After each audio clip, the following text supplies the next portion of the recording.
Spirit Switchboard, airing live on the United Public Radio Network, 105.3, New Orleans.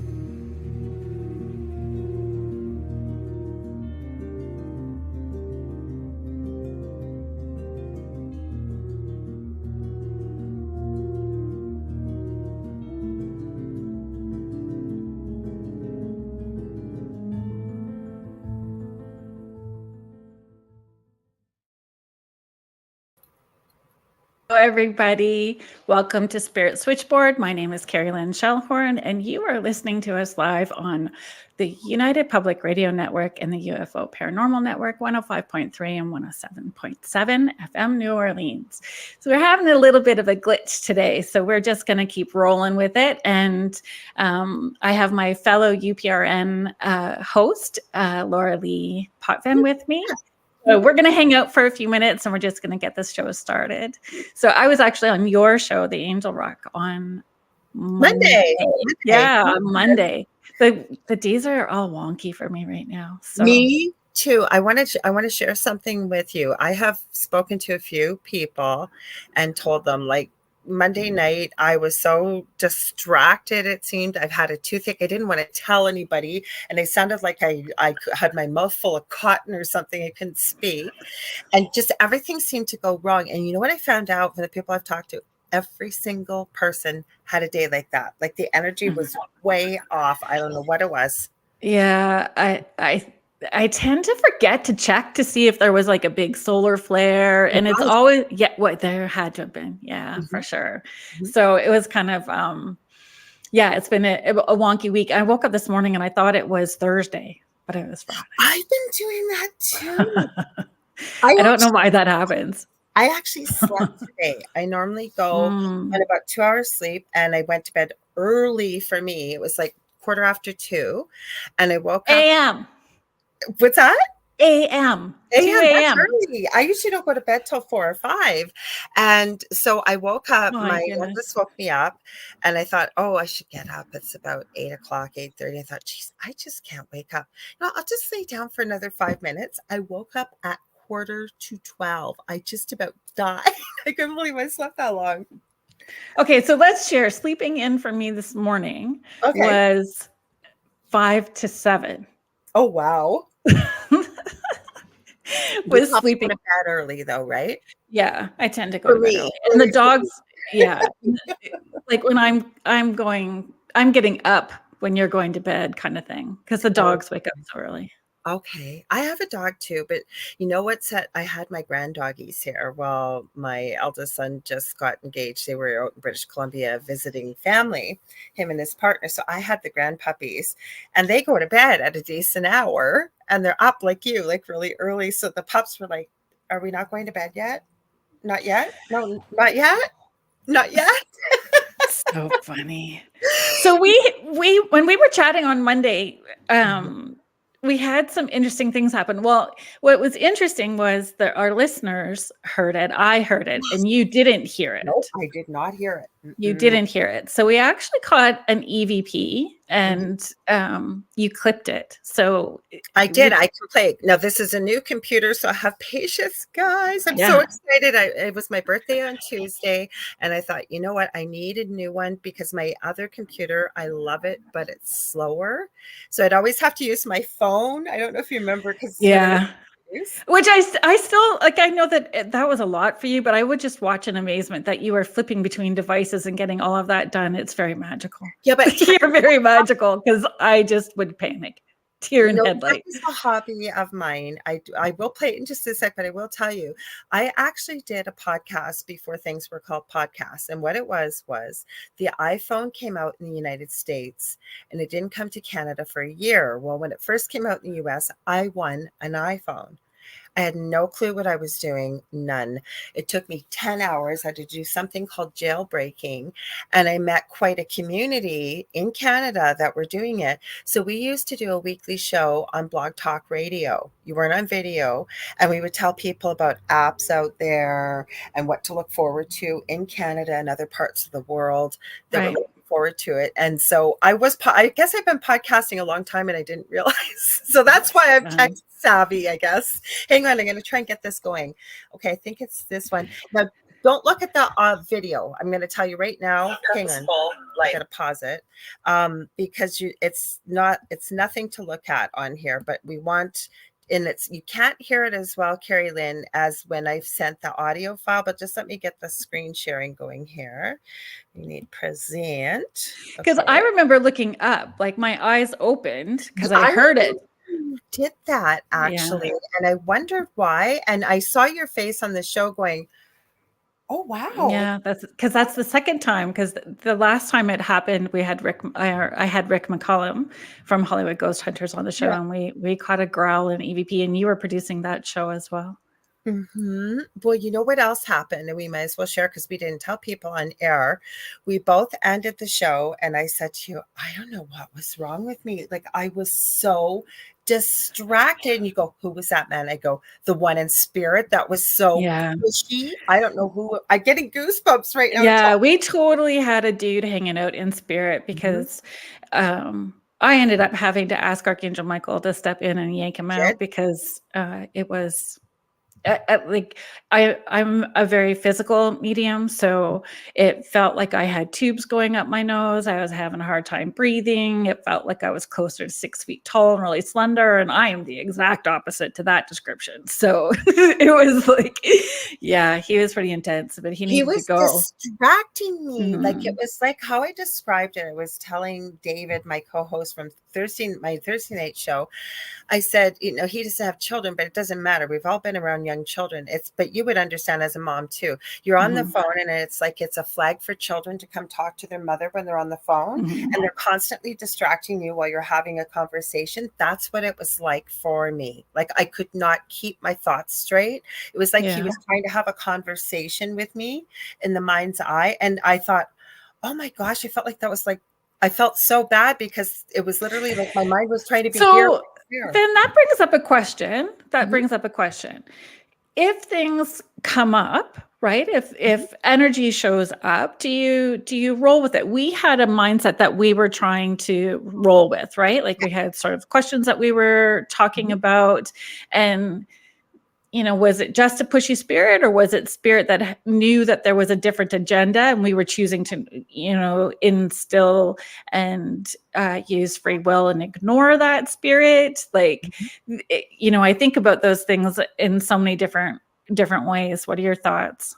So what I would have done had it continued, and say it gotten really pushy, or we got a few more EVPs or whatever we got, because I had David Hansel, for anybody that's new. He's got a bigger following on TikTok, The Spirit Experience. He's a medium. He's my co-host on my Thursday night show, The Thing at the Foot of the Bed.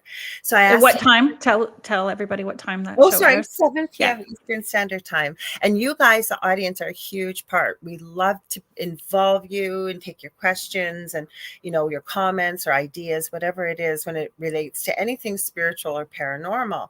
So I had him listen, and he really, really felt like it was a man, like a man's voice, like a moan. I'm going to play it in just one sec. So had he had kept interrupting, I totally would have said something like, no, dude, like, no, you're not allowed. Out you go. I don't usually protect my space, but this is another little secret. Well, it's not a secret. I tell lots of people on air too. Before I go live, most of my guests, because I have guests only on the Angel Rock, I only meet them 2 minutes before they come on. So I usually connect with spirit.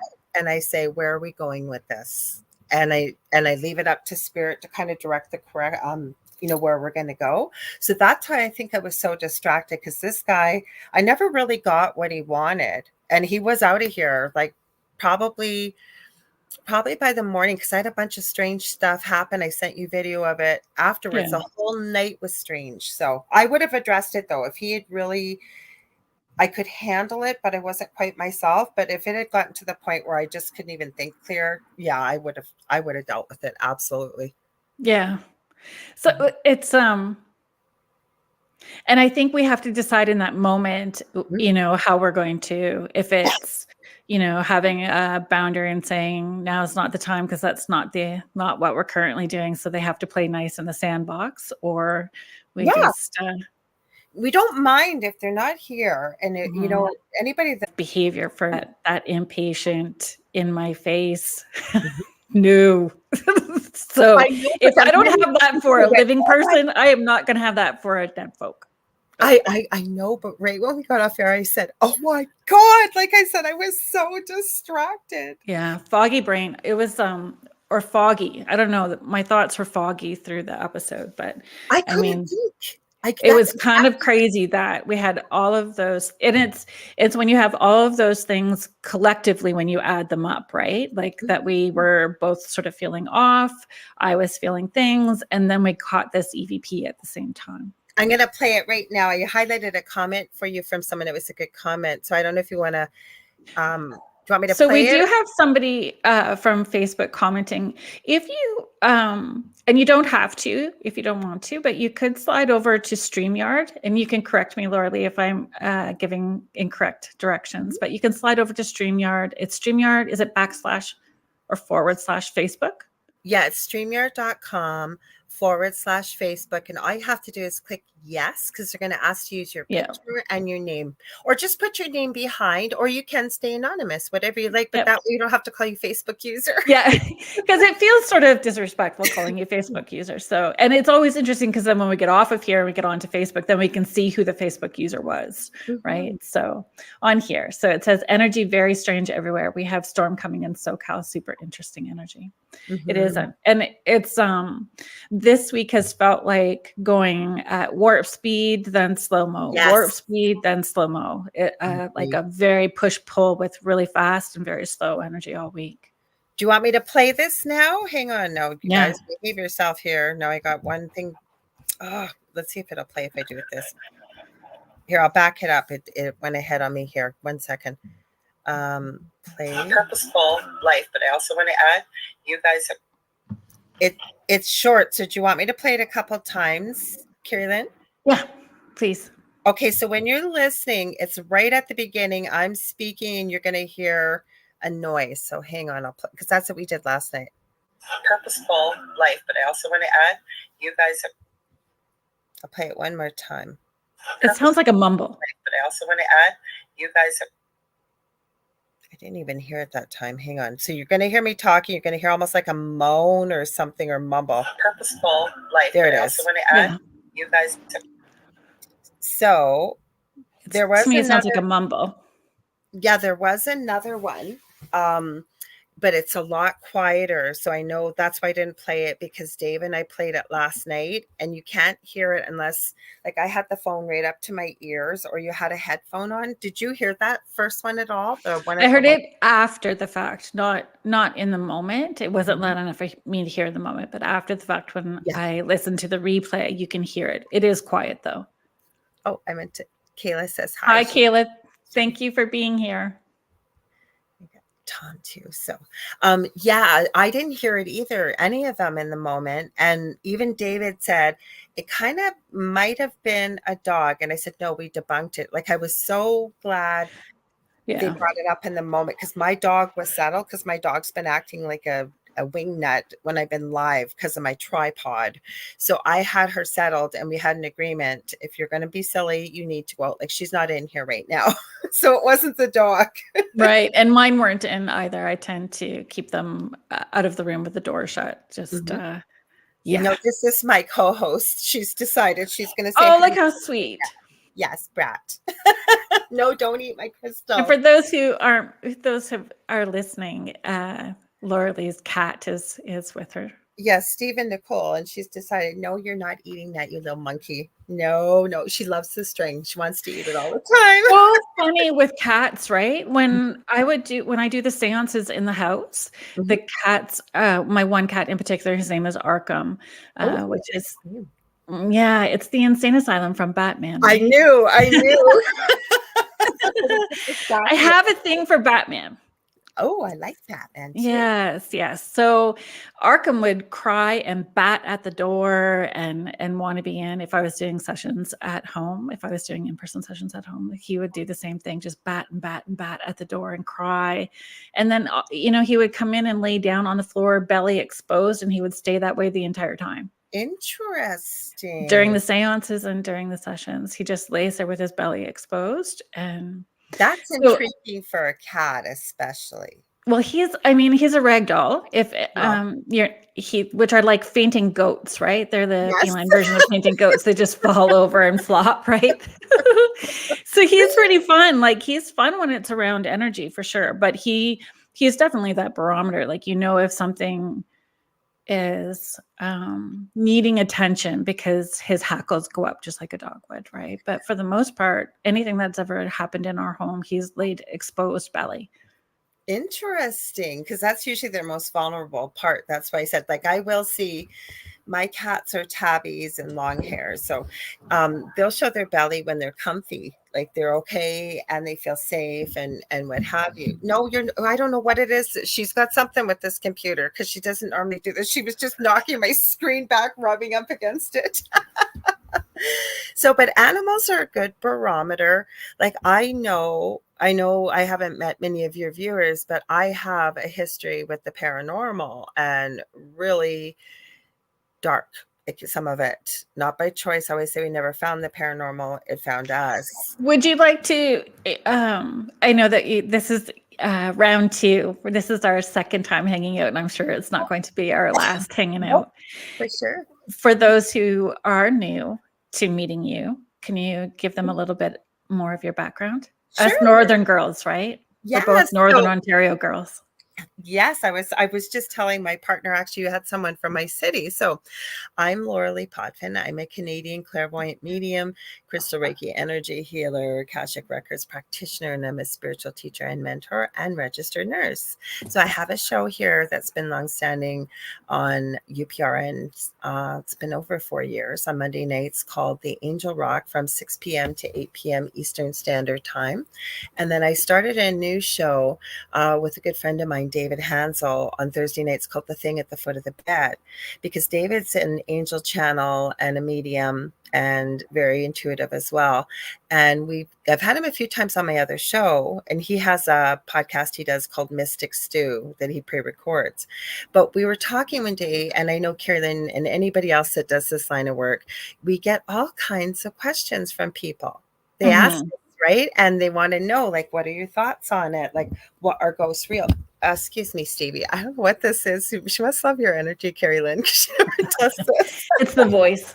So so we started talking, and he has a pretty big TikTok where people write in and ask, like, what happens when you die and stuff. So I live in Thunder Bay, which is kind of almost in the middle of Canada. It's on the shores of Lake Superior. That's why you said us Northern girls, because you come from Northern Ontario as well. Yep. Mm-hmm. Yep. I think that Northern Ontario breeds mediums. I don't know what it is, but I just think it's pretty magical. Oh, I don't know. But there's so many of us that are intuitive. Sorry, she's knocking off my oracle cards now. She never does this. So funny.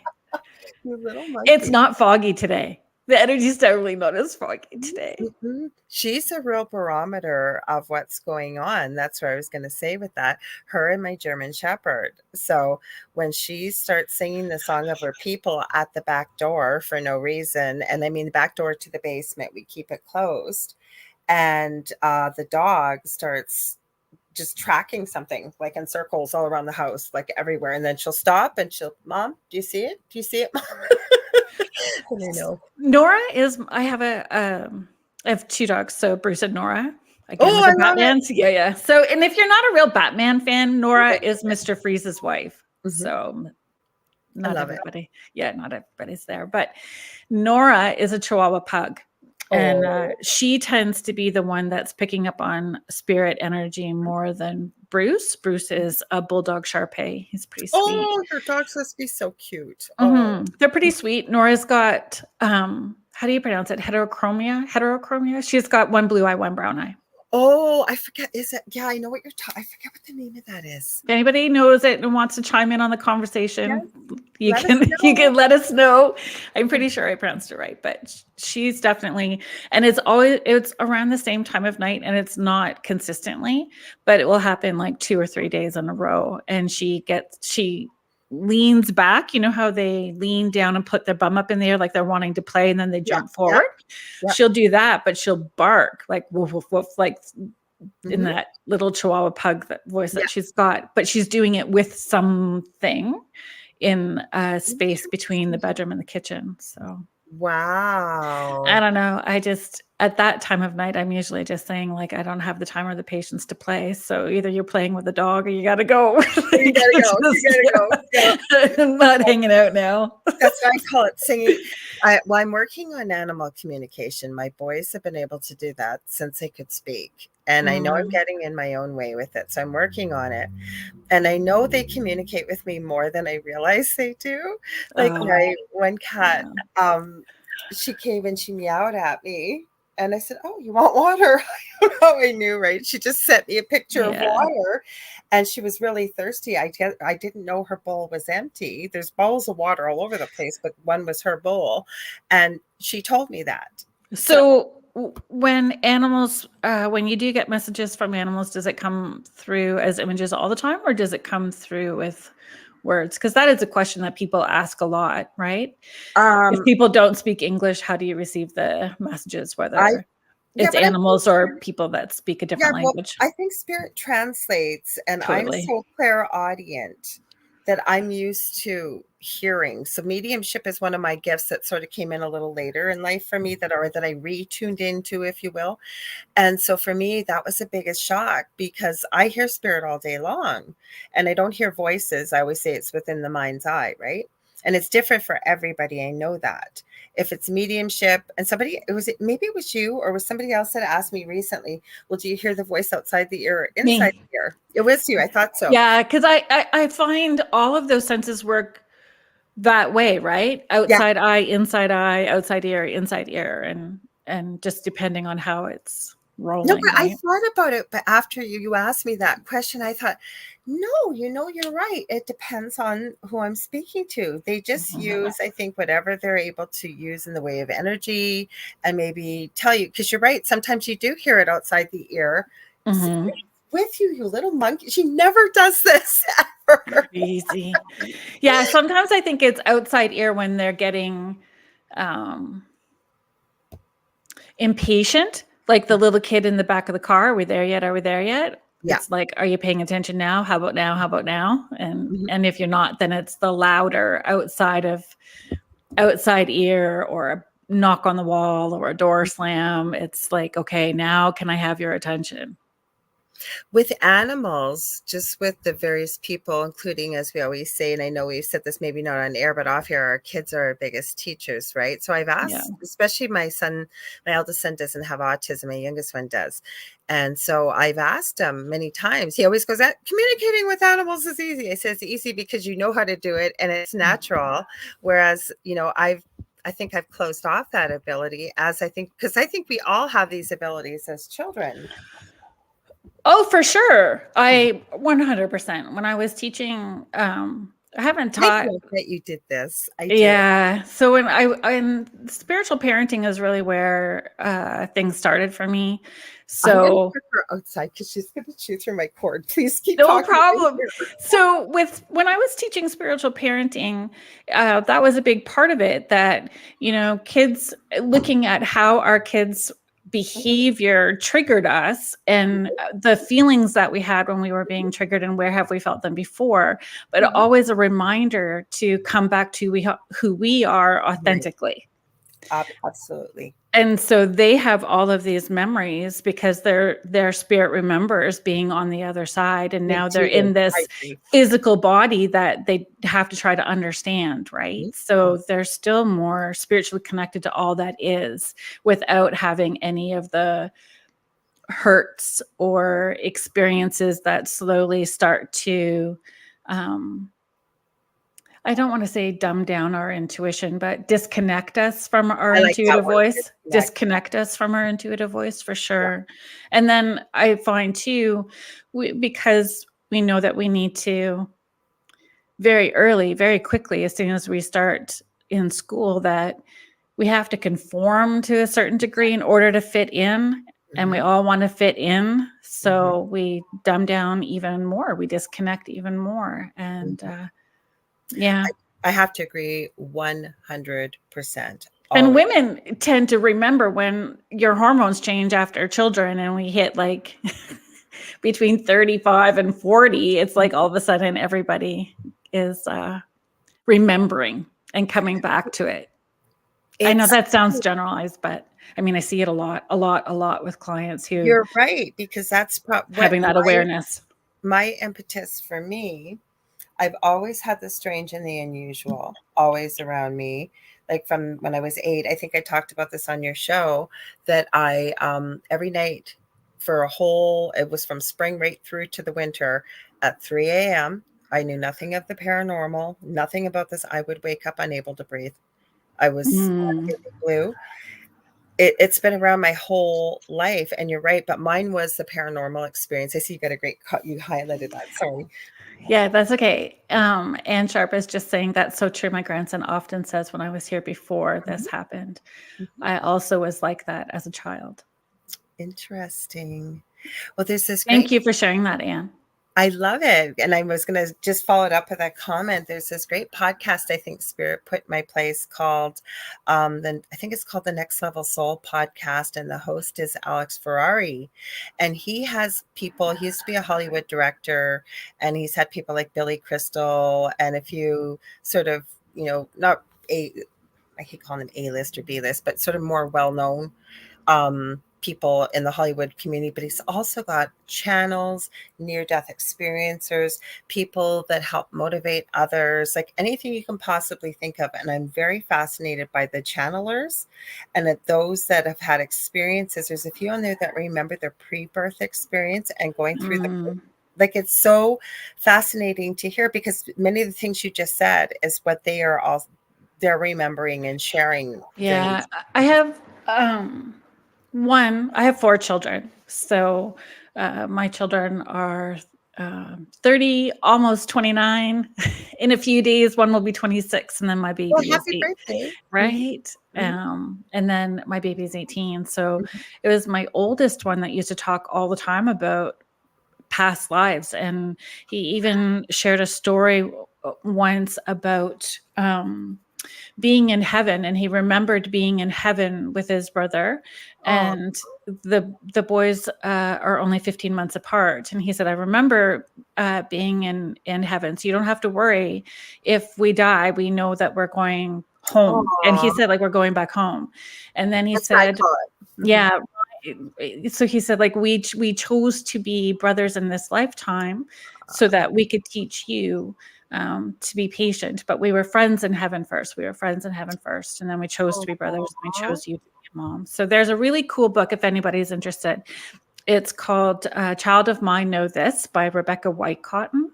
Oh, I don't think I've heard of that one. It's fabulous. It's a fabulous book, and you can double side tape pictures of your kiddos into the book so it's individualized. And it really talks about that we have many different lifetimes. We play different roles over different lifetimes, but in the end, we're always a blessing to each other, right? So sometimes we're a teacher, sometimes we're students, sometimes we forget the promises that we've made to each other. And in the end, though, regardless of how much we get pushed, we're blessings, right? I agree. See, I've studied near-death experiences for over 40 years, professionally and personally. And as a nurse, I've had patients who have I feel so deeply blessed in a way that, somebody's had a cardiac arrest. They were resuscitated, and they're still in the hospital. And then with working nights, once all the work was done, like, I became a nurse because I love people, not I love the technical stuff, but you'd go and spend time with people on nights. And I've had a few patients share what their experiences were when they were supposedly no heartbeat, not breathing. And the things they shared, you knew darn well that they definitely had experienced what they did. They had seen what they had seen. And I've had one as a toddler. So it's really interesting because David's had one as an adult. So we compare. Sorry, I just said something. Sorry. No, I just find it interesting because somebody had asked me if I did as a toddler, and I said no. Like, that was my immediate response was no. But a family member had shared a story, and I'm like, so then I asked, is it possible for somebody to have a near death or be a near death survivor and not necessarily know? Absolutely. Because Including, I've not researched it at all. I know people, and I've talked to them and I've met them, that they never actually had, like they did not stop breathing. Their heart did not stop, but they had an experience where time stopped and they went back home. I can tell you beyond a shadow of a doubt. And here I'll tell you really quickly how one of them I know for sure. I just started podcasting on a previous network. I didn't know what I was doing. Had said I'd do a show Monday through Friday. Right. There were schedule problems. So I was mentoring this young man, and he kept telling me that he knew me. And I go, I know you know me. We're working together. No, I knew you. And that's another story for another time. But this story was verified that yes, I did know him, and the strangest story. Right. So anyways, I had a guest on my show that night. She happened to be on the network, and she is one of these people that never had a near-death experience but has gone back home. And he claims, and I always say I never judge people, not my job to judge, but that I'll put things back on my proverbial shelf sometimes. Now, he claims he was an angel in one lifetime. Whether he was or he wasn't, my teaching has always been that no humans can't be angels. But whatever he was, those two on that show, and I don't have a copy of it. We never got copies of our old shows, and I'm kicking myself because there's a few shows like this. They were finishing each other's sentences about what was in heaven and where things were and what they had seen, what they had experienced, and these two had never met each other. Okay, I have questions. I'm telling you. But I have questions about that. When people in spirit come through for you, do they show you what their heaven space is? And is the heaven space? So that's fascinating, right? Like, I don't necessarily get people showing me, like people in spirit showing me what their heaven space is like either. Sometimes I have a couple of times, and it is not like white pearly gates, and it is nothing like that. You know, the few times, and it's really few. Like, I know for you too, you've probably seen lots and lots of clients and helped lots of people, and you know, it is on one hand that I can count where people have shown me what they're doing on the other side. They didn't show what their heaven space. Didn't get into a ton of details. Okay, so what it was about though, they were talking about, if I remember, this is quite a few years ago, about why they were calling the higher power back home source versus God.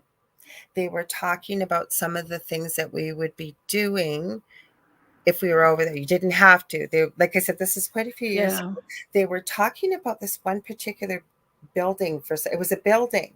Like, they weren't talking about fluffy clouds and gates, and like they were talking about, they said there weren't enough words in the human language to explain this, but they were talking about, it was like this one particular building. For some reason, they both knew what it was, and they said the only word they could use is like a crystal color almost, but it wasn't a crystal. I remember this, and they were, like I said, they were finishing each other's sentences, and could just remember a few bits and pieces about, like she said, I was in a classroom, and she said I was taking classes with a bunch of people, and we were all listening, and she said, but nobody's mouths were moving. Like, it was little things like that. Yes. Like, what you expect, like what you hear about heaven. Like, it was so fascinating. I can't say whether it was true or not, but to have two people that never met each other and never had a near-death experience, yet they're finishing each other's sentences, and maybe it even wasn't heaven. Maybe they just called it back home and it's not heaven. I don't know. Right? Dimensional, alternate realities. Yeah, it could have been. Any of that stuff. Hi, Ash. Thank you for being here. So it's hard to say, but I found it so fascinating that two people that don't know each other, and this person, I do believe, the female, she's had so many strange, unusual experiences. I've met a lot of people like that have had a universal download and then can tell you what happened during it. Like, I'm sure there's a lot. Yeah. I think for me, the most impactful experience that I've had in seeing the other side, I mean, they're all impactful, right? Like, it's all, and it's all always with a loving intent and always with a healing intent. Mhm. But the one that always stands out was a fellow that had died tragically. And when I went into that space to try to connect with him, I Mhm. didn't connect with him directly. It was like his divine team and mine put me in that heaven space. And Mhm. what I saw him wrapped in gauze floating, and what I perceive as angels were standing all around him singing. Oh, And it it was a healing space because of how he had passed, because it was so quick and so tragic. But mhm. it's colors that I don't have English words Yeah. for, the depth of love and warmth and unconditional love. Like, it was just so intense. It put me in a funk for a little bit, right? Because the ego part was understanding I was disconnected from home. And then when I, processed that whole experience, to remember that through my own healing journey and breathing, I could tap into that space of home, that energy of home, anytime I want to. We're not disconnected in the way people think we are, right?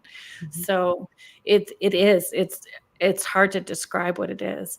And for those kiddos that are having experiences of near-death survival or past life memories, they give such evidential information that a kiddo wouldn't have access to research to know that information. Mhm.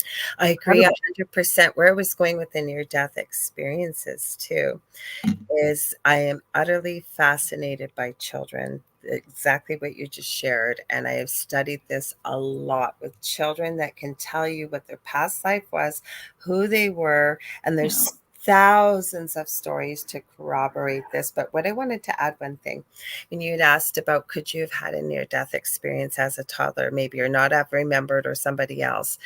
I agree, but you know what you just said that really rang a bell for me, and I was going to say it before anyways, is I don't necessarily remember a lot of my experience. I get a little bit of bits of flashes here and there, but when people start to talk, like about the colors that you don't have enough words in Mhm. language to explain, or the sounds, and it's like I can hear the sound. Oh, I'm getting goosebumps again. The sounds, or the colors, or when someone starts to talk about it, I Yeah. remember it. And Mhm. it's really hard to explain what that unconditional love feeling. It's Oh, like being wrapped in a blanket that's just come out of the dryer. yes. And The you smell with it, the whole yeah, all your it's just senses. it's a very sensory thing. And you Mhm. you drop your shoulders and your jaw relaxes, your tongue comes down off the roof of your mouth, and you're just in this And zen. that's why it Zen. I just am causes gonna read this okay. comment from Arlene really quickly. Sorry, Laurie. No, no problem. Arlene is just sharing, at 35, I had a near-death experience, and it is vivid today as it was then, and I came back a different person. Thank you for sharing that. That's a very personal thing to share with everybody. It's so beautiful that you did share that, and thank you to Arlene. But what I was going to say, though, I could understand as well. I'd love to hear what Arlene said if she's open to sharing how she processed coming back. Because when you had mentioned what a funk it put you into, right? You Mhm. could see why. You could totally see. And then when you hear people's stories about when they're home, and everybody calls it that, I'm home, and you could literally feel the joy that people feel, right? Like just being home. And then you get it, Mhm. that your family is going to be okay, or whoever you're leaving, they're going to meet up with you here, we're going to come back. And yeah. Yeah. Yeah. And I think too, I you you don't necessarily get hooked into situations, experiences, conversations, drama, chaos, in the same way. Like, you just view all of it so differently that, But I meant when you have to come back is what I meant, trying to yeah. process the Oh, feelings. yeah. Oh Yes, I God, process I the did go feelings back there. because there's such a drastic duality to it, Mhm. between being here and being there. So being here, though, once you do move through processing that, not that you actually move through it, I guess I think you grow around it. Yes. Yeah.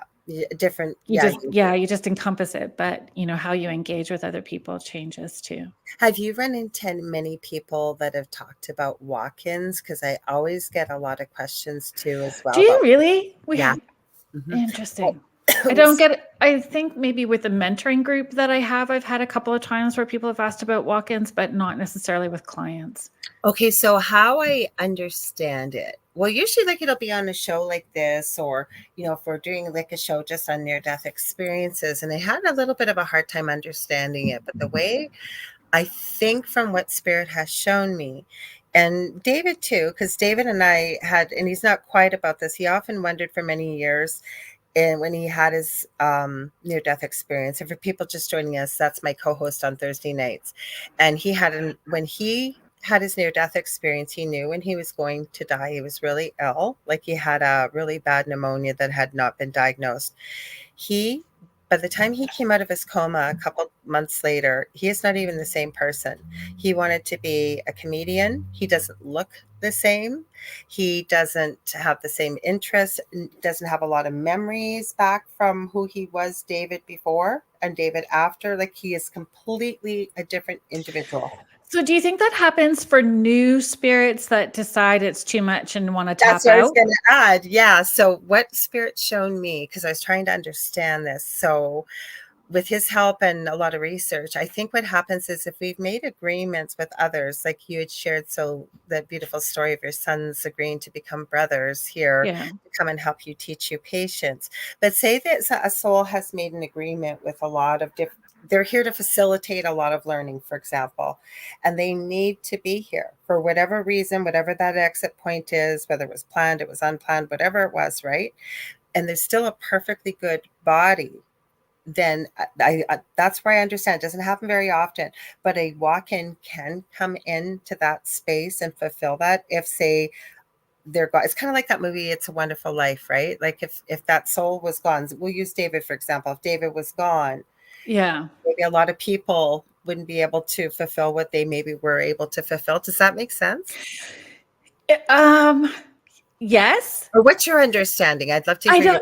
It's just my thought too. I mean, I want to hear. I only had one experience, and it was in a group event that I had done years and years ago. And in that group event, I was really having a hard time understanding what the energies were that were coming in. And that's what it ended up being was a walk-in, but I had never experienced it before, where it was actually, not a new spirit, but it was a family member that had died way previous, stepping in so that the young spirit that was here could tap out. And I had just never, and I still have a hard time really processing all of that, because I'm still tapping into somebody there who says that they're this person in spirit and giving me this information, but that person is also showing me being here and tapping in here. So I think for me, I have to be okay that we're not going to know all the answers till our meat suit gives up. So when the meat suit gives up, then we'll know all the answers. I always say, when we go back home, none of us are going to know all the answers. Yeah. And I'm still trying to understand that phenomena. That's why I asked you. I am open to hearing people's thoughts, because it's just as I understand it in this moment, but I'm not like hard set on, I'm not hard set on any answers, but especially that one. Yeah. I'm open-minded to learning and having conversations so that I can learn more, because in no way do I feel like I'm an expert about anything. To me, I feel like I'm that toddler flopping around in the forest, making lots of noise, right? Like, I just, with a sense of wonder, embrace it all. And I think these opportunities and having, having this radio podcast and meeting people and doing sessions and events, we get to meet so many people that have had amazing experiences to help us learn as well too, because we don't know everything.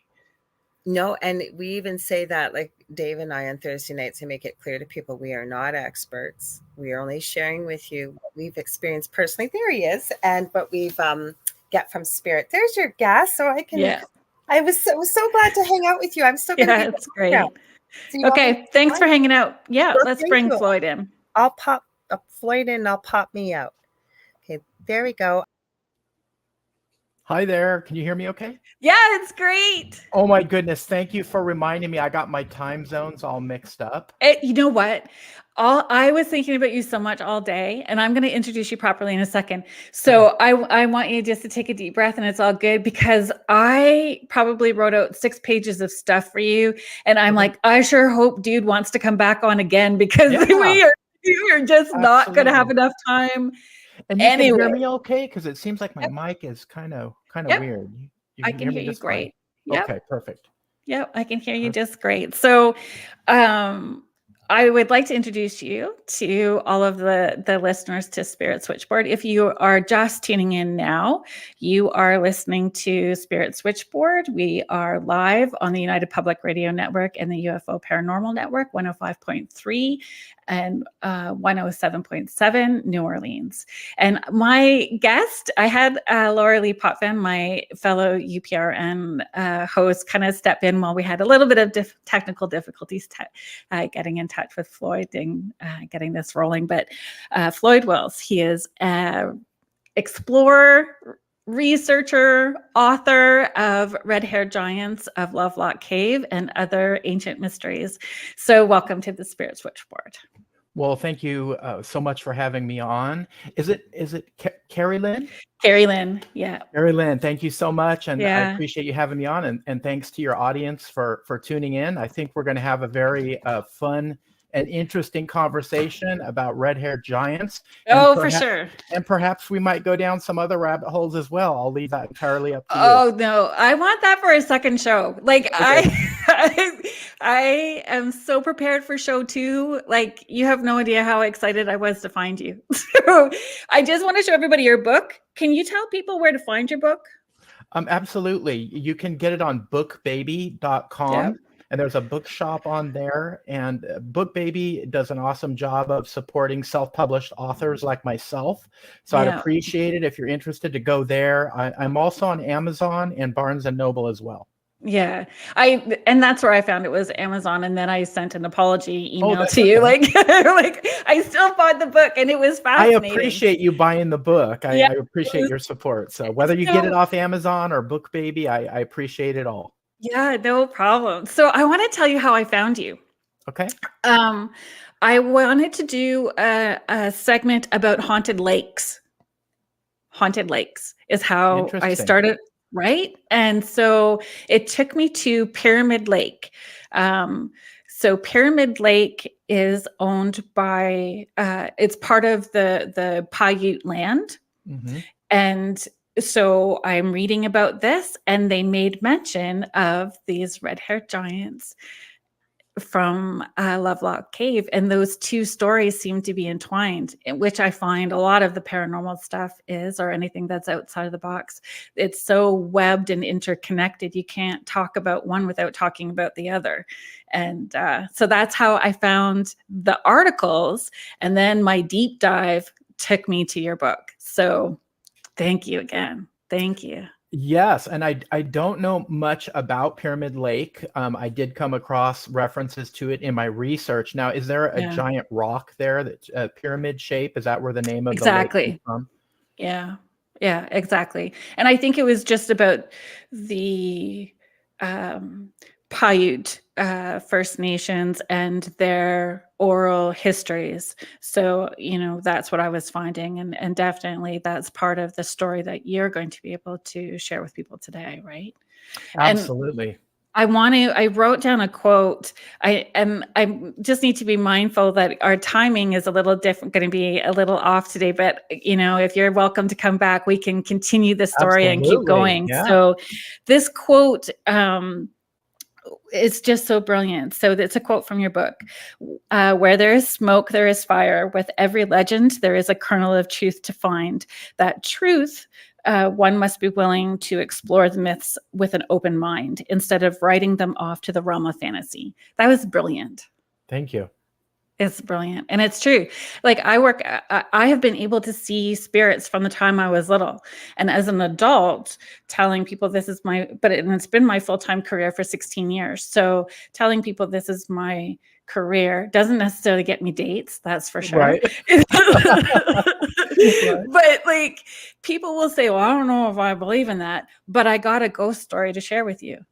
And so it's a fascinating thing when you're doing these outside of the box researches and jobs that, people, you just need them to have a sense of wonder and to be open-minded and explore the possibility of it.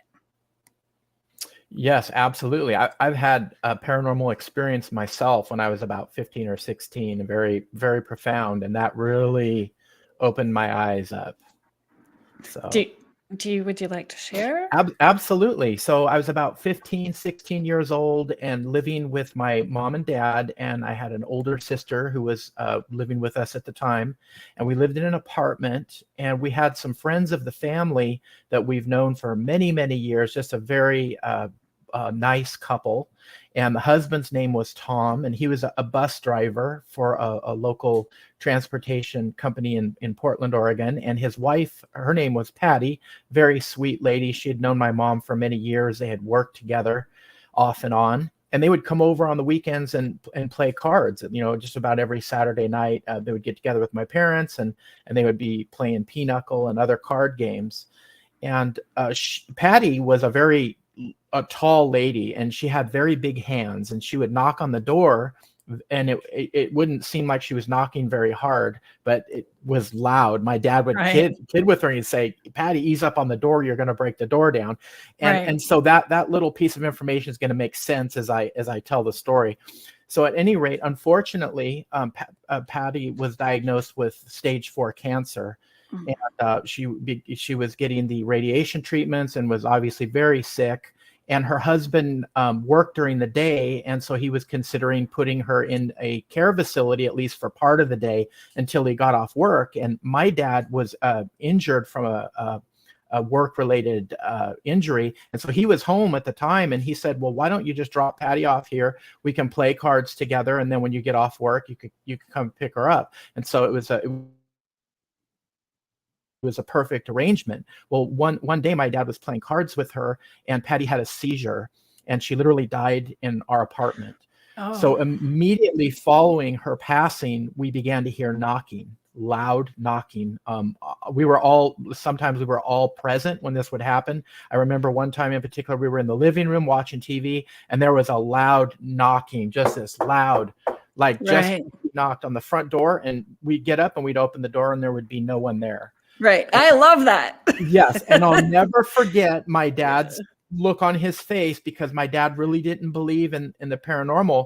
But when this repeatedly started to happen, especially when the knocking began on the door, and I remember looking at his face, and he was afraid, and he was a tough guy, and he didn't express emotions, but I just looked on his face, and I was like, Dad he doesn't know what to make. He's scared. And so we began to hear knocking on the walls, a tapping on the window. And then, of course, we'd go there, and there would be no one there. So my mom, this went on for a number of days. And my mom mentioned this to our next door neighbors, who were an older couple. And I don't remember the lady's name, but my mom mentioned it to the older man's wife, and said, we have these weird things are happening, and we're hearing knockings. We just had a friend of the family pass away literally at our place.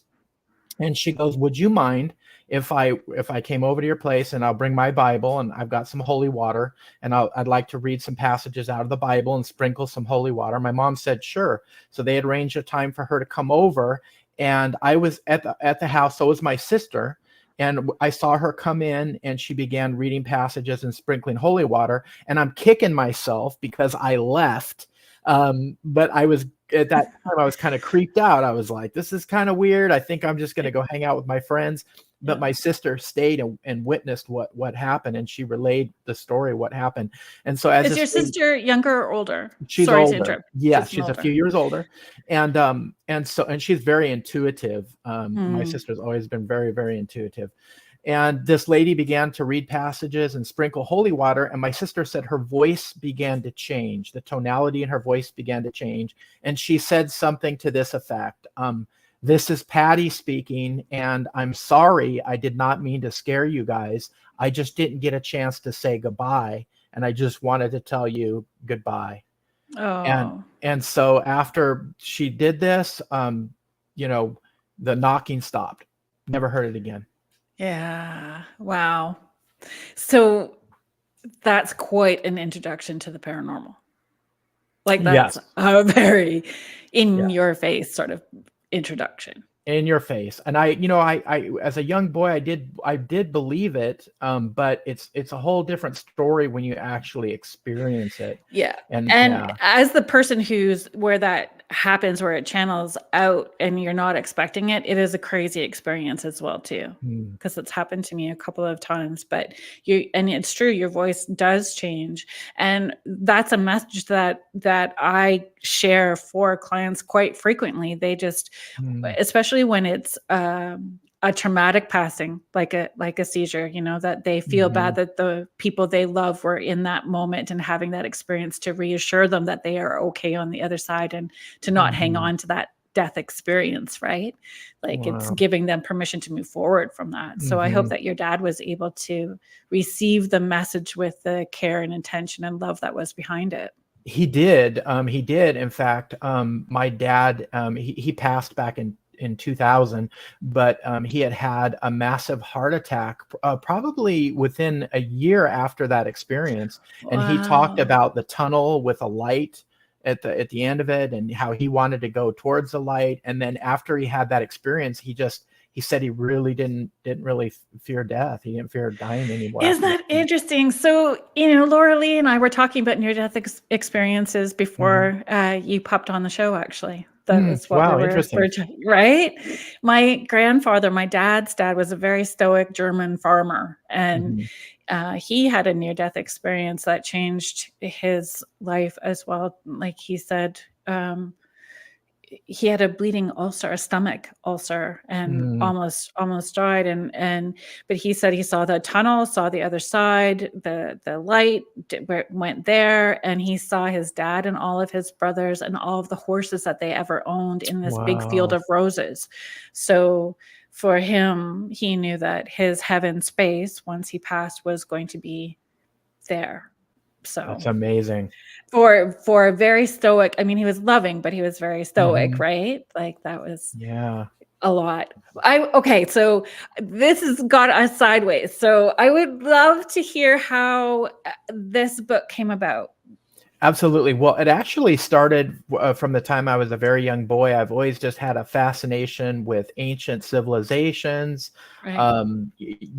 subjects like UFOs and paranormal type things.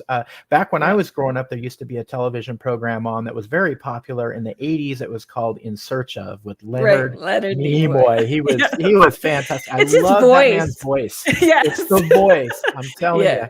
And then they had all these, I don't know if you remember watching that show or any episodes, but they had all these like weird like synthesizers, because that was a big thing in the 80s, and it sounded kind of creepy, kind of eerie, and they had all these unusual topics, but it was a fun show, but it really piqued my interest in these types of subjects. And then I'd go to the school library, and any books on those types of subjects I could get my hands on, I would check them out. And then I kind of carried this interest over into adulthood. And back in the early 2000s, I actually started traveling internationally, which I had never done before. I'd never even flown on a plane before. In fact, I took my first trip to Ireland, and that kind of broke my fear about flying after that.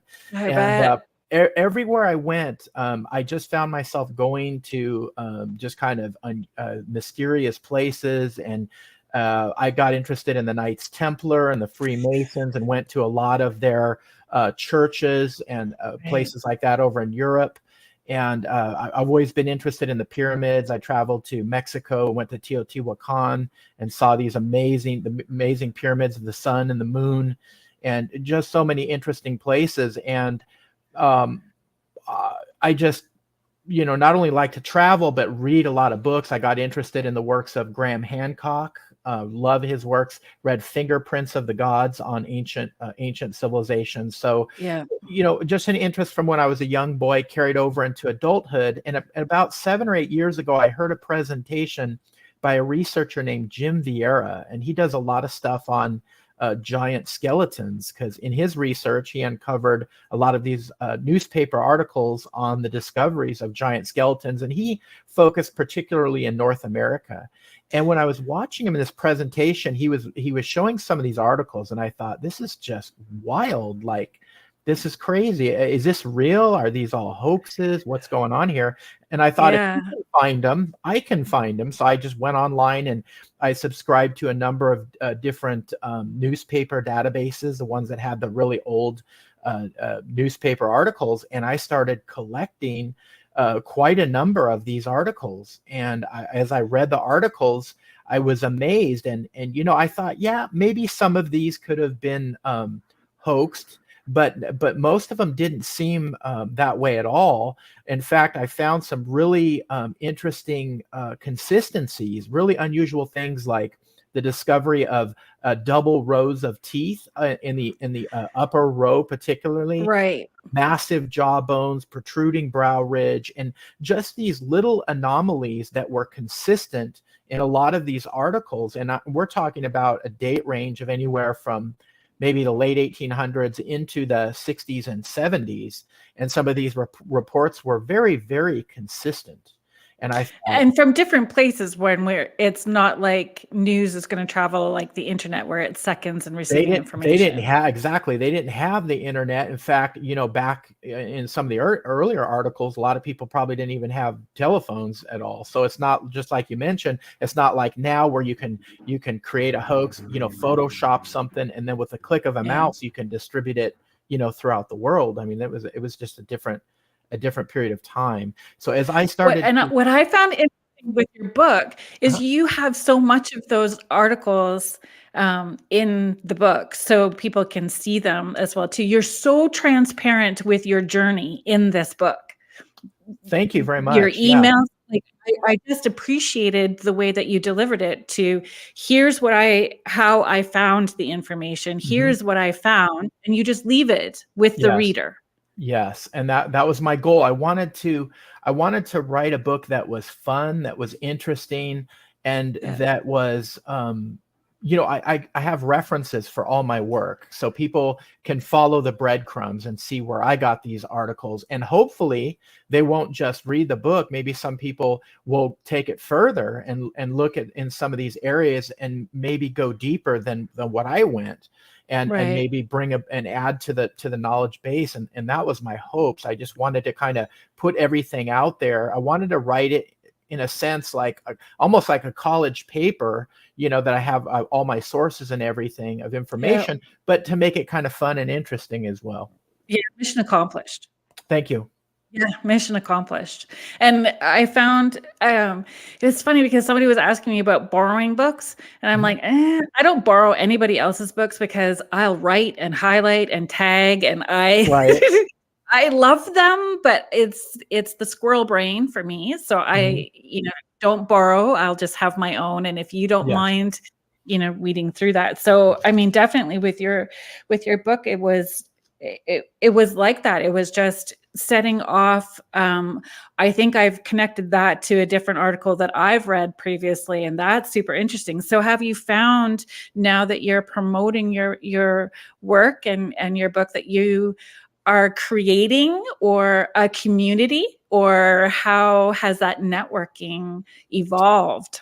Right. That's a fantastic question. I think I am starting to develop a sense of community and a little bit of networking just with the number of podcasts I'm doing and just meeting people like yourself that are interested in these subjects. And from all over, I've done podcasts in Ireland and New Zealand and Australia, and you're out of Canada, right? And I saw one that you did from the Ukraine. Ukraine, some young 2 a.m, you were up doing it. Got a hold of me, and he wanted to talk about it, and he was very new to podcasting, and I think at times he kind of felt bad, like I don't know if he felt like he just wasn't doing a good enough job. And I'm like, I'm new to podcasting, so don't worry about it. Like, let's just sit here and talk and have a conversation, especially kind of organically. I mean, I love questions. I love, kind of like pre-generated questions are fine, but I just find it so interesting. A lot of interesting things come out in just kind of the organic conversation. So that leads us in. We do have a question. So I'm just going to put it up here for you. Oh, there's a couple of questions. From Laura Lee. I'd love to know why these giants from different parts of the world all seem to have red hair. And there's another Facebook user asking the same question. So I'm just going to put this up for you as well. Those are some great questions. Are the red-haired giant Sasquatch? That's a good question too. So let's do Laura Lee's question first. Okay, Laura Lee. So there are a number of accounts of giants with reddish hair. And I will particularly go into that once I explain the background of the Lovelock Cave. However, in a lot of my research, they just don't have red hair. There's other accounts of, different colors of hair. In some cases, I have articles in my book of blonde-haired giants in Mexico. Yes, of all places, right? Yeah. So, it's crazy. Yeah, I think some of the more well-known accounts feature the giants with red hair, but they have other, blonde hair, brown hair. So they didn't have red hair, but that's a great question. In fact, there are some mummies in Peru, particularly around the Paracas area, of these giant elongated skulls. And I talk about the elongated skulls in my book, and they have patches of reddish or auburn hair. And that's not native to Peru. So as a former hairstylist, I think like a chemist, because color was my thing when I was doing hair. Okay. Right. And so you have to think like a chemist when you're coloring hair. And that's what, I would go to. Well, dark hair is just going to, the color it's going to go to once it starts fading out is red. It's going to pull red no matter what. Right. Yes. So is there, if I'm playing devil's advocate and asking these questions, is there a way that it could have bleached out in some way to a red color? Absolutely, that's very possible, especially in not a hairstylist back then, but sun or heat. Through the sun, like maybe in a desert environment. Right. I mean, some archaeologists would argue that if the skeleton had been in the ground in a desert like environment for a long period of time, like you had mentioned, the pigmentation for the darker colored hair that would fade off sooner. That would fade away, and then you'd have left the red pigmentation. Right. So it could actually turn maybe a reddish or an auburn colored hair. So yeah, I mean, it's definitely possible that the environmental conditions could have changed the color to a reddish hair. When we think of red hair, I mean, when you think of certain parts of the world, like for me, I think of like Ireland, I think of Scotland. I think, France.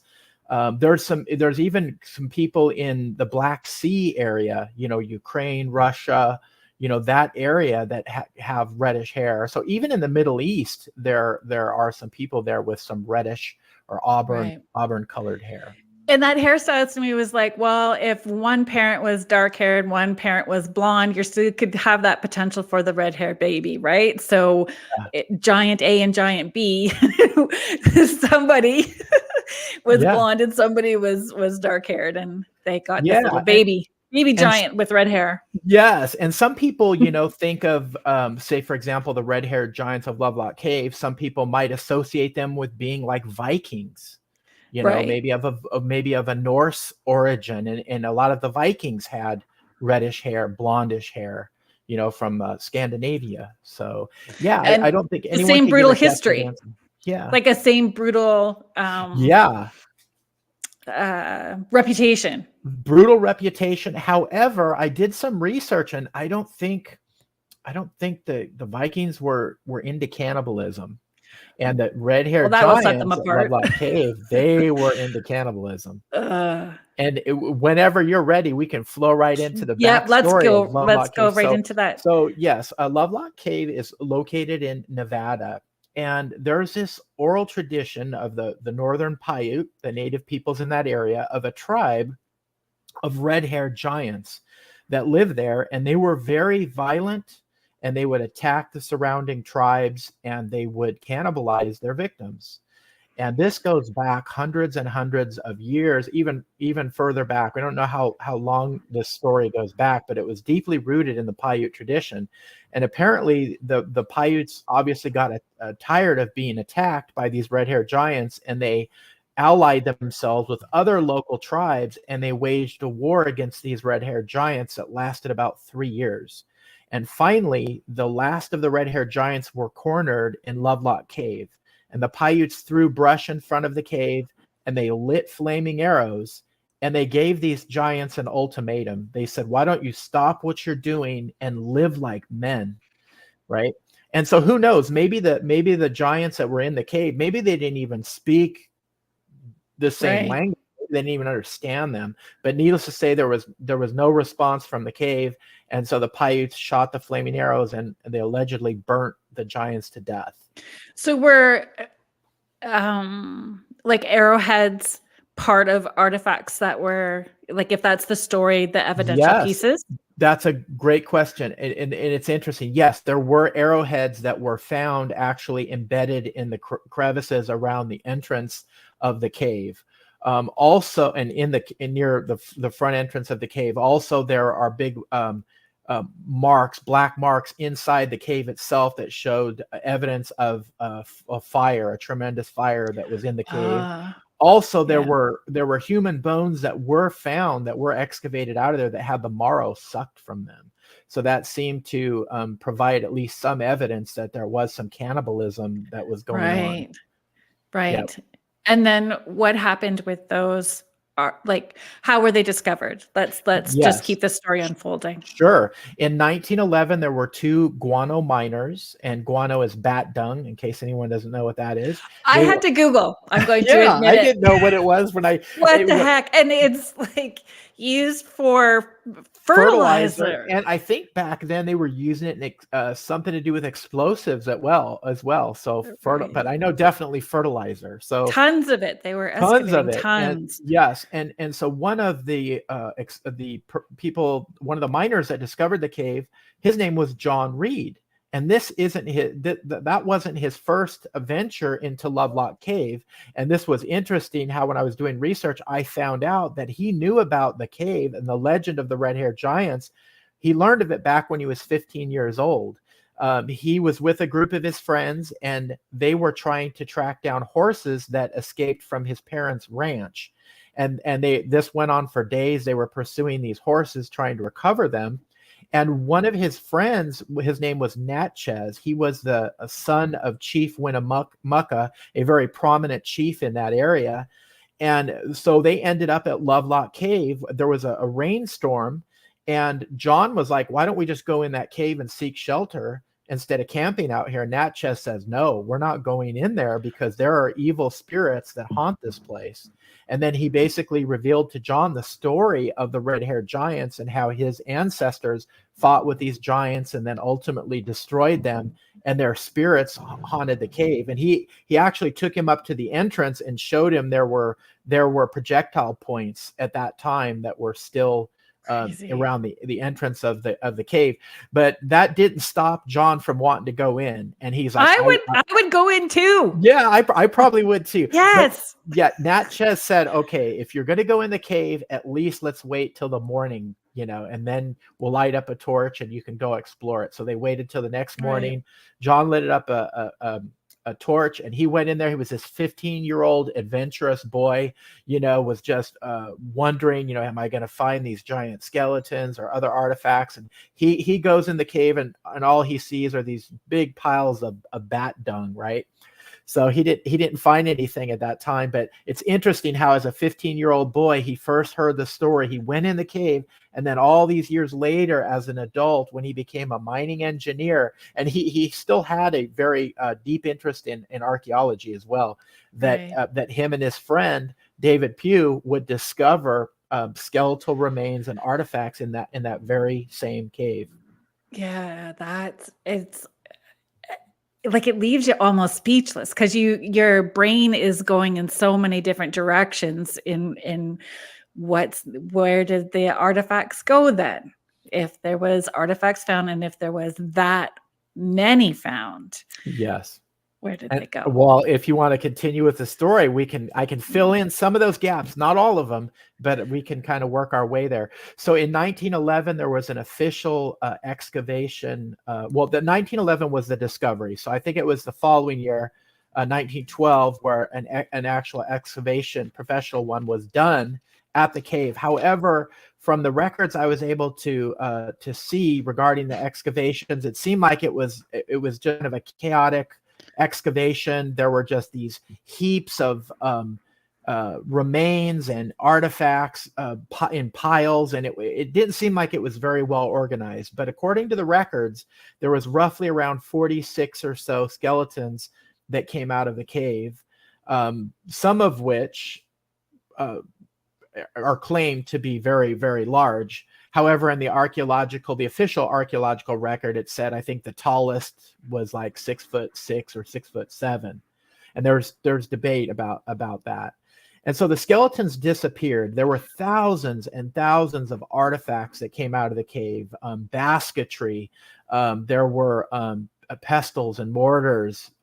There were items made from tule, which is a water plant, which allegedly these giants used. There was a lake near there, and it was very marshy, and they would use the water plants, and they would weave basketry, and they even made sandals out of this water plant. In fact, one of the anthropologists that I was communicating with, he sent me a photo, and you probably remember it in my book, of a Sasquatch print with a fragment of the sandal going the width of this giant footprint.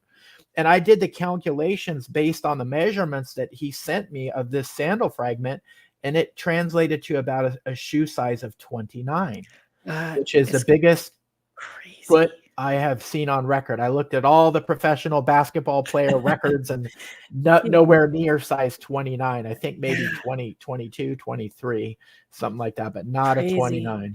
You also have a picture of the pestle in your book as well, too. The pestle, and it's huge, and that wasn't actually found in the cave, but very near the cave. Right. Very near the cave, and it's probably between 35 and 45 pounds, which is enormous. The normal size pestle is much smaller. Right. Even the anthropologist that I was communicating with, he said this is incredibly large, unusually large for that type of implement. Right, and I love that they compared it to a Sasquatch. Like that they used a Sasquatch print or imprint, or to do that comparison. Yes. I had I was excited to be able to share with you. I had a guest on, a First Nations gentleman from British Columbia, named Thomas Seawood. And Thomas was a fabulous guest, and I can't wait to get him back on, and I think that you would align with him, at least enjoy listening to his stories. Absolutely. Because he was very clear in his belief system. And he takes people out into the bush to have these encounters with Sasquatch and teaches about them, that it's a race that has been pushed back, and that his tribes, those communities used to interact with one another until they couldn't. And so, he kind of looks at Sasquatch as maybe being bigoted as well too, and not wanting to be around humans. And so they are elusive because they are masters that way in order to maintain their lives, right? Like to stay elusive. So it was just very fascinating, because even who's the fellow that's on Netflix, ancient I'm having Graham. Oh, Graham Hancock, Ancient Apocalypse. Yes. And I don't have Netflix, so I haven't seen the series, and it's driving me crazy. If you know of any other way that I could watch that series other than Netflix, right. If anyone knows a resource, please let me know, because I'm a huge fan. I've met Graham twice. Oh, really? A very pleasant guy, and I've really been influenced by his works, particularly Fingerprints of the Gods, which came out in the 90s. And you just had shared that earlier. Yeah, and also Underworld, a great book he did, Underworld, having to do with a lot of these civilizations that are in underneath the oceans. There's one called Dwarka off India.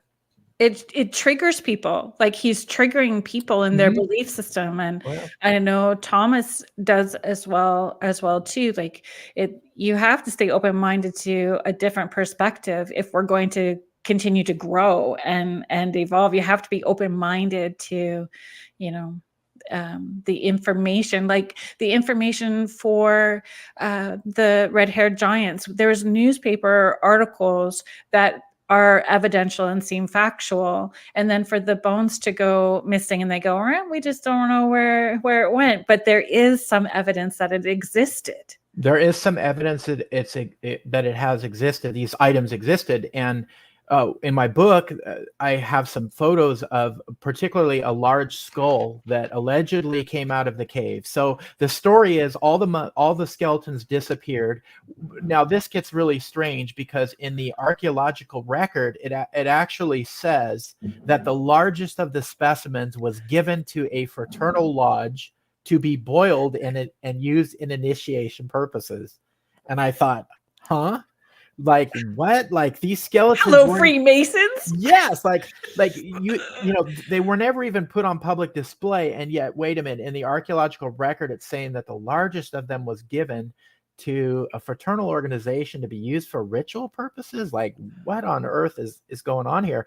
So I started looking into some of the local fraternal lodges in that area around that time, the early 1900s, and I contacted the historical society there, and they said there were two. There were the Knights Pythias, which I didn't know too much about, so I researched them a little bit, and of course there was the Freemasons, and their lodge is still there in that area. So I thought, which brings us to follow the money. So I was like, yeah. I want to try to research each one of these organizations to see, is there evidence that they would perform any kind of rituals with human remains? And with the Knights Pythias, I did find one reference to one of their initiation rituals that involved a skeleton. However, when I researched the Freemasons, I found a lot of evidence. In fact, some Masonic lodges in Australia within the past probably 10 years, 15 years, got in trouble because some workmen were renovating one of a few of the lodges, and they actually saw these real human skulls in there, and they reported it to the police, and then the police did an investigation and found out that these were real human remains that were being used in these Masonic rituals, and in fact they were aboriginal in nature, and so these lodges got in trouble. And so the Freemason lodges came out and said, oh well, we just use those skulls and those bones to impress upon our members the importance of time and how important it is not to waste time because life is fleeting. And I'm like, okay, but yeah, so it just smells bad. It just yeah, it's like you're using like real like human skulls to present this concept to your initiates, and it didn't pass the smell test to me. No. Brenda is just asking for us to share again what the name of the series. Ancient Apocalypse, is that Ancient Apocalypse? Yeah, he's really. I wrote it down, pseudo archaeology. There's somebody like that. He's really pushing buttons with people in his research, and then he's onto something, right? Yes. If you were liked by everybody, you're doing something wrong. You're doing something wrong, and I talk about this in the book. In fact, I have a section in there called Smithsonian Gate, which talks about the Smithsonian Institution being referenced in some of these articles. Like, oh, the Smithsonian's going to come in, they're going to examine the bones. and then they're gone. Like no one ever sees them again. It reminds me of the very first Indiana Jones movie, where at the very end, where Indiana Jones says, "Well, where's the Ark? What happened to the Ark?" And the guy goes, "Oh, we've got our top men working on it." And it shows the warehouse, right? And it shows it being crated up and shipped over to where there's thousands of other crates. And not necessarily kept, because somebody that I respect said, they were, so secondhand stories. So, not that we can put legitimacy to it, but, that things were dumped in rivers and just got rid of because it didn't fit the narrative that they wanted the whole of communities to know, to understand, not to question. Doesn't fit the dogma, right? And I call that knowledge. Well, that's a real extreme case of knowledge filtration. And I talk a little bit about knowledge filtration in my book. And it's basically where you have kind of this paradigm that, that you have the answers. This is the way that it is. And if there's any other information that contradicts your belief, that you just automatically are trained to just filter it out. Like if it doesn't fit in this box, it's fake, it's hoaxed, it can't be real, I don't want to deal with it. We'll just it's easier to kind of sweep it under the carpet and not have to deal with it. And I think from a lot of these organizations, these big organizations like the Smithsonian, from a very early time and its founding in the mid to late 1800s, they taught this principle. In fact, what did they call it? The Powell Doctrine. John Wesley Powell, he was a very influential man in the early founding of the Smithsonian. And his theory was basically, look, if there's any ancient remains or artifacts that are found in North America that are pre-Columbian in nature, they have to be from the native peoples. They can't come from any other advanced civilization. It's got to be the native peoples, and that's it. And anything else it doesn't fit in with that. And so where does Homo longi fit into that? Homo longi, dragon skull. Right. So for those of you that are not familiar with Homo longi, so recently in China, a very large skull was given to a university, a huge skull. In fact, I have a replica of it. It's very football shaped, very, very large eyes. And it's just a massive skull. And it was found in the late 1930s by a Chinese worker who was forced labor for the Japanese who had occupied that particular area of China. And he unearthed this skull. And instead, he didn't want to turn it over to the Japanese because he never would have saw it again. So he took it and hid it in a well. And this man lived to a very old age. So literally on his deathbed, he revealed to his children that he had found the skull, and he gave them the location of the well where he had hid it. And they retrieved this amazing skull and then gave it to the university, who has been doing genetic testing on it and determined that it's of the Denisovan line.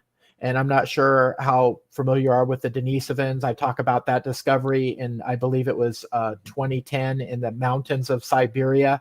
There were bone fragments found in a cave, a large tooth that was so large when the archaeologist found it, he thought it was a cave bear. It was so large. There was also a knuckle bone and some other artifacts like a stone bracelet with little 8mm holes that had been drilled into this bracelet, which was quite astonishing because the bracelet was dated back about 50,000 years, which was pretty incredible. And so once the DNA sequencing was done on the tooth and the knuckle bone, it was determined that this was another hominid species in our lineage, It's crazy. It's mind-blowing, and I love it. I love when it gives you something to think about. And weren't they the Denisovans?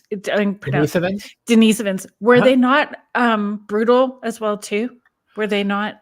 Well, am I getting my wires all crossed? Sorry. I mean, if you think, back hundreds of thousands of years ago, I mean, it was it was kind of survival of the Survival. fittest. But what we do know that obviously our ancestors interbred with the Neanderthal. In fact, most of us that are not directly of African descent will have some Neanderthal DNA.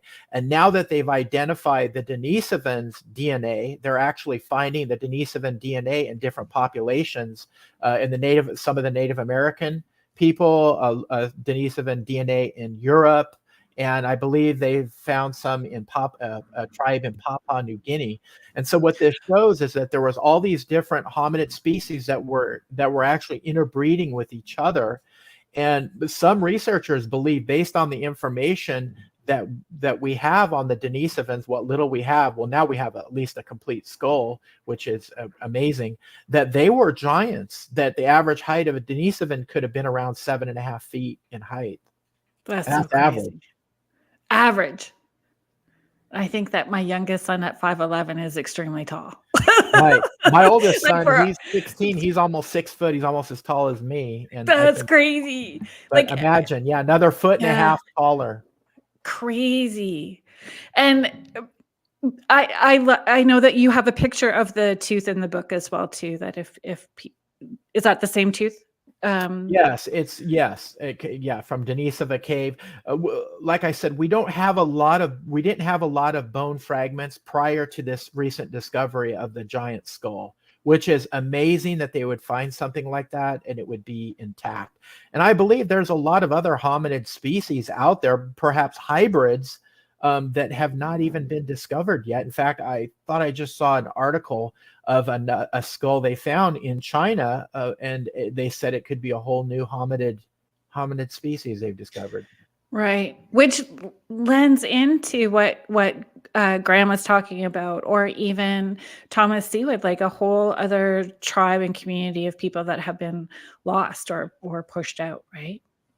Absolutely. And, you had mentioned about Bigfoot, and I live in Washougal, Washington, and in the state of Washington and Oregon, just across the river. I mean, we're a hotbed of Sasquatch or Bigfoot activity. And you'll see stickers with Bigfoot on there. You'll see company logos with Bigfoot. You'll see these. My keychain is a Sasquatch. Is a Sasquatch. I have Sasquatch stuff. I have a copy of a giant print.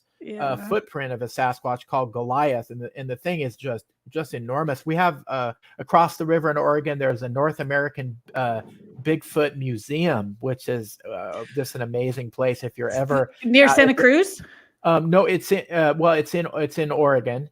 Sorry, in Oregon. Yeah, it's. They just had a festival. Thomas was there actually. Oh, okay. Thomas Seawood was there because he was there for that. So you might end up meeting him eventually. Well, this is fantastic because I have within the past 5 or 6 months, I've met 3 individuals that had personal encounters with Bigfoot. And the most amazing one that I just documented this past weekend, I sat down with a couple hours with this gentleman who've never had these 2 encounters. That he actually had 3 encounters. 2 of the encounters were definitely with Bigfoot or a Bigfoot-like creature. And the other one was almost like a paranormal kind of thing out in that same area. Right. And I documented those, but I mean, I couldn't believe it. Like, here this older gentleman is, I always see him out in my neighborhood walking his dogs, and I always talk with him. And one day he's like, "How did your weekend go?" I go, "Oh yeah, it was great. I took my boys to the North American Bigfoot Museum." And his eyes light up. He goes, "Bigfoot?" He goes, "I've had 2 encounters with Bigfoot." I'm like, see, everybody's got a story. I'm like, "Are you kidding me?" And he goes, "No." And so he starts telling me these encounters in detail. And there was multiple witnesses. The first encounter, it was him, his grandson, and his friend. All 3 of them saw this creature. The second time, it was him and his grandson. And I said, "Have you ever had anyone document this?" And he goes, "No." He goes, "One time I called long while back." He goes, "When I was driving trucks, I called into Coast to Coast, and I was they had me on hold. I was gonna talk to George Norrie, and then they lost my call, and I never got a chance to talk to him." So it was I was thrilled to be able to in detail document those encounters. And when I eventually write my second book, I'd actually like to have a section in there on the Bigfoot. and include those encounters that were shared with me. So Floyd, we do have to wind down. Sure. But I mean, I would love to have you come back. Absolutely. Because there's so much we didn't even hit, like that was only one branch of conversation about the potential of what these giants may have been. Like we didn't even talk about the biblical side of it today. Right. So I would love to have you back on and talk about that and the Just Greys, reptilians. Send me an email and we'll do it. I want to know about your camping trip, because did you go to the to see the orbs? Did you go? Oh, I have not seen. I wanted to go arrange that, and it has not happened yet. But I've got it. It's called ESETI Ranch. ESETI Ranch. ESETI Ranch. There's all kinds of activity that goes on there. Anything from orbs to Sasquatch sightings out in that particular area. It's like a hotbed of paranormal, just strange activity. In Washington. In Washington, yes. Yep. Yeah, it's crazy. Near Mount Adams. I haven't been in near that area before, but hopefully within the next couple months I will make it out there. And they do sky watches, where people get together and just go out there and see what's out there. Amazing. So this is fun. I'm glad that we got you on, even if it was a shorter period of time. And I'm looking forward to having you back on so we can talk in depth even more about all of this stuff. So thank you very much for Carrie Lynn, coming it's been a blast. Thanks for having me on. Thanks for your audience for tuning in. And great. You just send me an email and we'll arrange a time, and I'd love to come back on. Perfect. And there's a lot of stuff to talk about. Perfect. So thank you to all the listeners, and a big shout out to the United Public Radio Network and the UFO Paranormal Network, 105.3 and 107.7 New Orleans. Thanks for being here. Take care. It's been fun. You've been listening to Spirit Switchboard with host Carrie Lynn Shellhorn on the United Public Radio Network, 105.3 New Orleans.